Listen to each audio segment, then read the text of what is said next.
There is so much to discuss about these starter decks, and I've been having a blast on just filming these as well. So in today's video, we're going to cover the Penterror one, and specifically I'll be going over the deck strategy and the deck as a whole, the version exclusive cards and my thoughts on them, as well as a buyer's guide at the very end of it. So if that intrigues you, you're in the right place, and let's get into it. So in my new player's starter deck guide video, I said this deck is absolute chaos, and I meant it because I really can't pin down a strategy here so much for the deck just because there's so many different aspects to it. I think that you can definitely try to play this tempo, as there's a lot of great cards that reward tempo, such as Error Mare, P-Gust, Sorlet. Hydrake also helps out with that. But you can also do a ton of fun combo explosive shenanigans with Hydrake, Twindra, Penterror. You also have some control tools like Veritaqua, Boombat, and burn cards in Exaltair. There's just so much to this deck that it's hard to pin down a strategy. And the only reason I think it's fine is just because you have a phenomenal search card in Aeolus. And honestly, all these cards just do a lot of work on it their own. The card quality right here in this deck is honestly insane as well. So I said in that video that I mentioned that really, if you like to be adaptive or just kind of be flexible to whatever your opponent does, this is certainly the deck for you. And it'll kind of give you like a taste of all the different kind of strategies and how the game can be played differently in response to certain things. So if you just kind of want a general overview, it can really work with that, but also means that it will be a bit harder, not a bit harder, it will be harder to master because to be able to flip between those strategies, it takes a really good understanding of reading what your opponent's doing, the board state, how the game plays, your own cards, to know really what the best play to do is here. So really just getting into the cards themselves and past the strategy to kind of emphasize how chaotic this actually is, let me group it into a few sets here. Start with the Hydrake, Twindra, Penterror. This is just an insane like swing kind of combo aggro play where Hydrake can crash, or when it's destroyed in combat, you go into Twindra. When Twindra's destroyed in combat, you can go into Penterror, and when Penterror is destroyed by card effects, you can cast as many Hydrakes and Twindras from your hand or deck in attack position. So it's just really explosive and can be really difficult to deal with once you get the Penterror out, as card effects are definitely the easiest way to deal with it. And it's going to be really hard for your opponent to be able to attack over it. So really explosive play there to try to close out the game. That's more of like a combo aggro type thing to close out the game there. And just Hydrake and Twindra let you go into it so easily. Like, if your opponent has a 5 attack Elestral out, crash Hydrake, crash Twindra. There you go, Penterror. So it's actually pretty easy to get this out and be super threatening. And with the decks being so inconsistent, it's going to be so hard for your opponent to find an answer to Penterror. So if you just see an opening where like Hydrake and Twindra just can't get shielded, just or even I think Gorgon's Gaze would be isn't here, but like a Gorgon's Gaze as well, that you just go into it and just be very explosive, very aggressive on your opponents. This is more like the combo aggro side of things. That's pretty powerful, though is dependent on your opponent having a certain attack threshold met. And if they're in defense, it doesn't do anything. But at the same time, you can also, there isn't as many answers in here. So sometimes just having a Twindra on board, your opponent will want to attack into it, let you get out Penterror, and they just don't have the like destruction effect and from it being inconsistent. So these can be very explosive here. That is for sure. So that's more the aggressive side of things. Speaking of kind of aggressive, but also kind of just can also just stall out. Like, this is a very flexible card here. Arrow Mare, 4 attack, 5 defense. I mean, it's super flexible for tempo, for aggro, for stall. It can do it all with that stat line.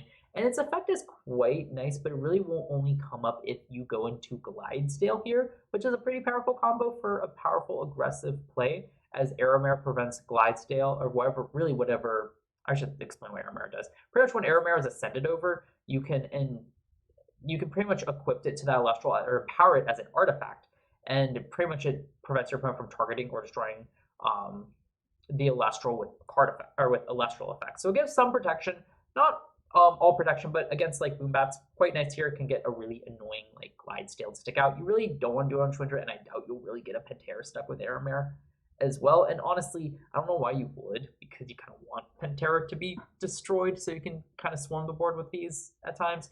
But still, it's like a nice effect to have here. So Aeromare, honestly, just great for its stat line to be super flexible as well. Glidestale, again, more of the aggressive attacker here, being able to hit 12 attack on its own and attack twice with 2 spirits, just very aggressive. So Again, more into a less explosive play than Penterror, but still can be very explosive. So these more of the aggressive package. More of the control package would be P-Gust, Sorlet, and Boombat. And Veritaqua, P-Gust for rune destruction, Sorlet can switch the attack Elestral's position to attack over it. Boombat just straight up destruction by sacrificing or disenchanting one from it, so most now would just be sacrificing it. And Veritaqua, you do have Tsunami in this deck to change to defense, so Veritaqua is great at getting rid of your opponent's big defense cards, as well as just benefiting off of Tsunami to switch it to defense to deal with some stuff. So those are the powerful control tools. You also have aDrive, those three are more just on the board control tools. You've got aDrive for more controlling to dig for specific cards, like your Aeolus will be great. Elechick also for Aeolus. So these are more just kind of tutor cards to get out your Aeolus, which also is a really powerful card that lends to its flexibility. I'll get in a little bit. I skipped over Exaltair, just kind of burn to help you close out the game. With the 3 attack, it's really not hitting over too much, so it's a bit interesting to see where this actually will fit in, but I guess it fits in more like a closing aggro tool as well, which is quite nice. You could also be as like controlling your opponent's spirit deck, not too bad there. Next thing, spirits to also burn, but also get more attacks in. So Exaltair can be pretty flexible as well. Moving on to the runes, Ambrosia, Nectar of the Gods, just generally good, allows this deck to also be super flexible with getting more cards, recovering some from more spirits to fuel your like Penterror combos. Resting on your laurels, just a destruction effect if you don't have like your boom bats to easily answer stuff, not too bad there. Circle of the Sky is still just a card that I think has a lot more potential in this deck because this card is flexible. This deck likes to be flexible. All of this card will probably be good. Aeolus is phenomenal. Just be able to search out any of your 1-win spirits. Hydrate to be explosive, Airmare for a good body, P-Gust for rune control, Sorlet for celestial control, Exaltair to burn and be aggressive, really whatever you need it to be. This is what really lets this deck be super flexible. Enable it because this just is a giant tutor card for whatever you need. That's amazing. So Aeolus great here. Island to pump up your Elestrals to be more aggressive, hit higher numbers. Pretty nice there. Bag of Winds. This one really lets you do more stall stuff with the defense, but also can protect your stuff from and let it be really explosive, like Bag of Winds. The Empire Elestral could be targeted by your opponent's runes, which is kind of funny if you throw this on Penterror, because they just kind of have to let it stick on board or try to attack over, which isn't going to be likely, so that's kind of funny. But then just kind of some extra protection for your Elestrals isn't too bad there, as well as some rune control if you have Aeolus out. Pretty good, pretty flexible there. Tornado, Thunderstorm for some more ways to answer runes if need be. Just like in the Centaur deck, I think these are a bit less powerful in the Sword deck. We've got stuff for like P-Gust, but they're there if you need it. I just don't think this deck really needs it, and it doesn't benefit from it as much as Centaur, but at the same time, I should say this. The reason I don't think it benefits as much as Centaur is because these cards only really benefit if you're trying to go for aggro plays with like the Hydrake into Penterror, Glidesdale. If you're going for slower, more tempo or control kind of plays, these cards won't be too helpful there. And then also I mentioned Tsunami, just a great way to kind of stall stuff out a bit more and you got plenty of ways to attack over it and answer stuff anyway, so just a nice way to slow down your opponent's plays to make them more susceptible to the chaos this deck will bring. So that is the deck as a whole. There really isn't much to say that I haven't already said, and I'll get to that in the recap. So I think it's the best time to move on to the exclusive cards. So the version exclusive cards here are Hydrake, Twindra, Penterror, as well as the Resting on Your Laurels and Aeolus. So 5 just cards unique to this deck, kind of like the Centaur one. So there's quite a bit to talk about, so let's get into it. Hydrake here, I kind of already alluded to this card, and I kind of need to explain the whole line to really give a value to all these cards. So Hydrake is a 4-attack, 1 defense, 1-wind Elestral that reads, when this Hydrake is destroyed in battle, you can special cast a Twindra from your hand or deck in attack position. Twindra is a 5-attack, 4 defense, 2-wind Spirit Elestral that reads, when this Twindra is destroyed in battle, you can special cast a Penterror from your hand or deck. Penterror is a 15-attack, 8 defense, 3-wind Spirit Elestral that reads, when this Penterror is destroyed by an opponent's card effect, you can special cast any number of Hydrakes and Twindras from your hand or deck in attack position.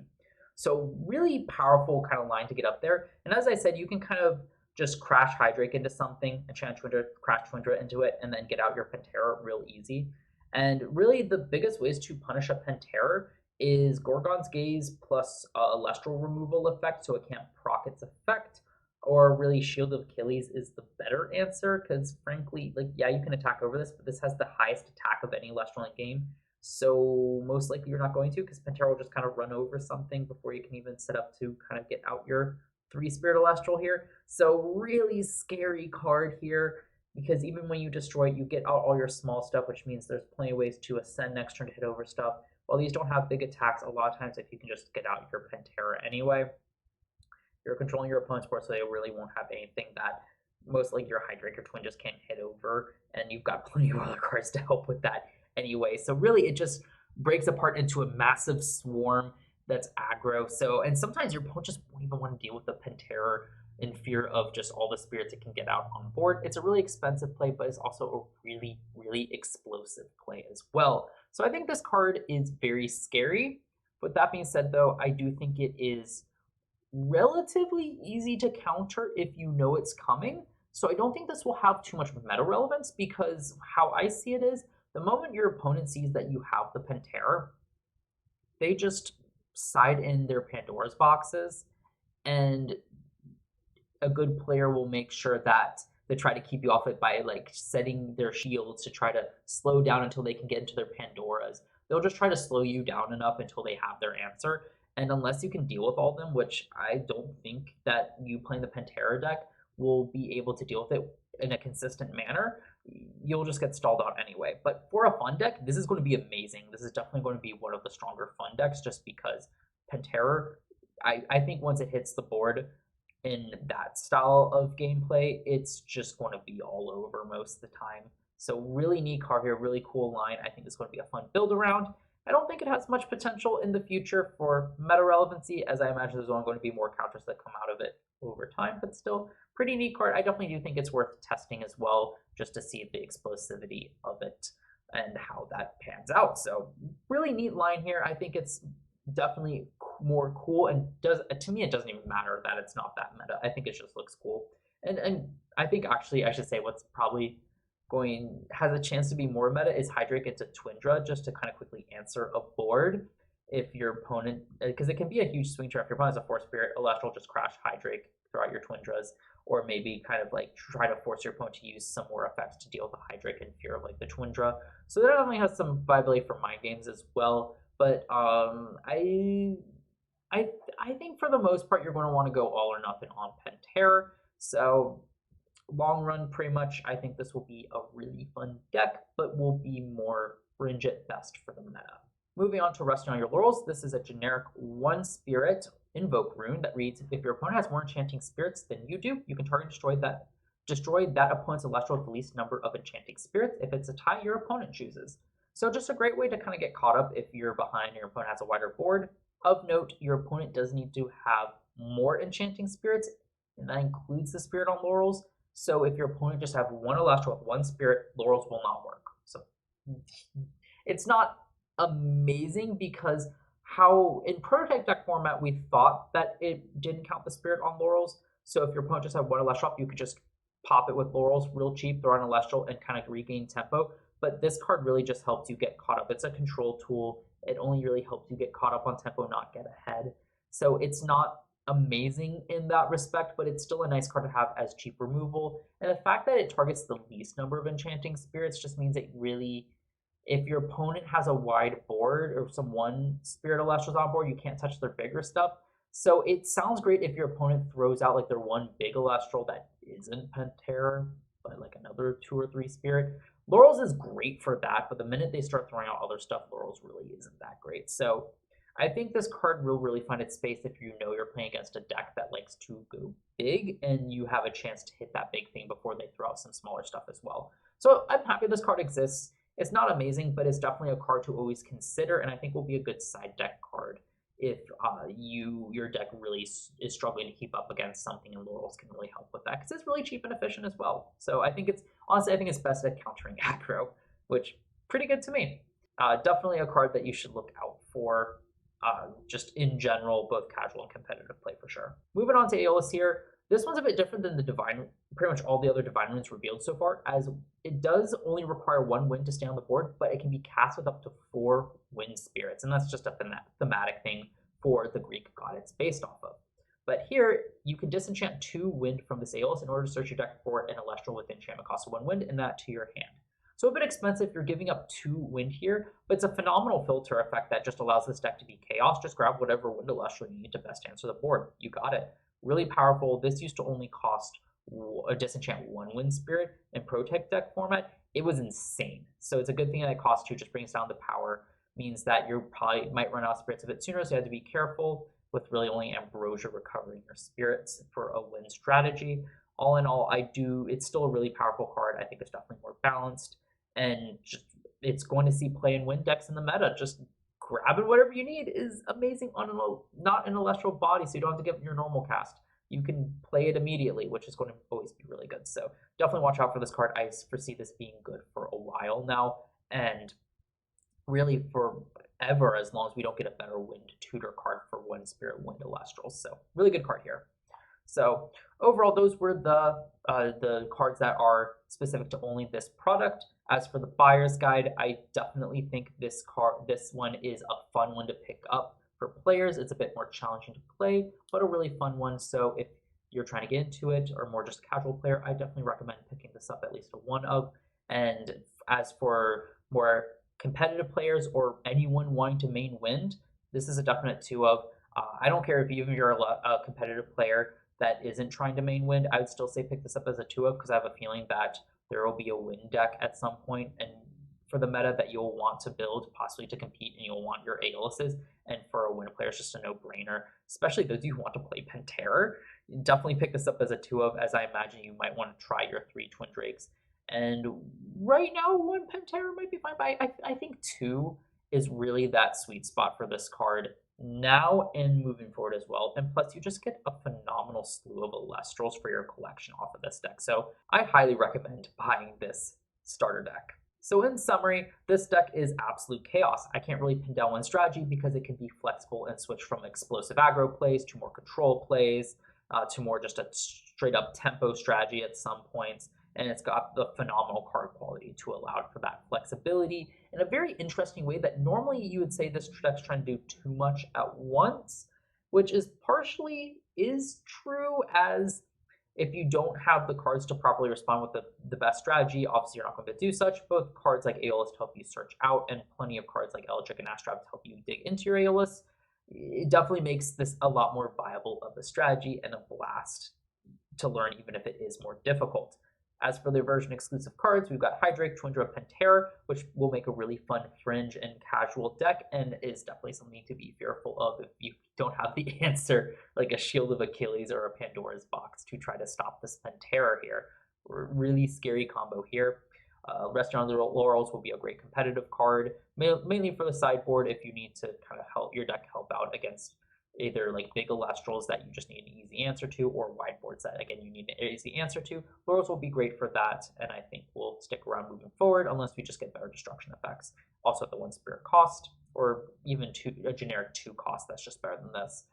Aeolus is a phenomenal card for wind. Just being able to search out any 1 wind spirit card just gives you whatever answer you need at any given moment. And yeah, that's just insane. It's a bit expensive, but I think it balances it out for just the value, the tempo you can get off of it. It really does. Just look at it. If you want to make an explosive blade, grab your Hydrake. If you just need a generically good body, Arrowmare. If you need Rune Destruction, P-Gust. If you need to burn, Exaltair. If you need to hit over an opponent's Celestial by switching their position, Sorlet. And there's even more win cards in the main set discussed, and more cards coming out in the future. So Aeolus is only going to get better, which is insane. So yeah, this card is easy one of the best cards in the game right now, really helping out a win strategy, or really anything that wants to fish out win cards. And finally, the buyer's guide. Definitely recommend picking up this deck for fun, at least as a 1 of, but 2 of if you want the 3 Twindra and Penterror, and as well as the 3 Aeolus. For anyone wanting to main wind, this is an easy 2 of for your Aeolus here, and just a phenomenal basis for wind, as well as your Hydrake, Twindras, Penterrors. And really just any competitive player, I would highly recommend picking this up. 1 for your Laurels, 2 for your Aeolus, because I have a feeling that at some point a meta deck that you'll probably want to play will want to run Aeolus, and you also just get a ton of good cards like Eldritch, Veritaqua, Boombat, Astrabet, Sorlet, P-Gust, Arrowmare. These are all phenomenal cards, neutral cards, and that's not even getting to some of the runes like Tsunami as well. So there's a lot of good stuff in this deck overall. So if you've enjoyed my analysis of this deck, please leave a like, comment down below your thoughts on this deck, and I encourage everyone to also go read the comments to get more information on other people's opinions to better inform your own thoughts on this deck, as I don't want my thoughts to be the end-all be-all, as I don't think they should.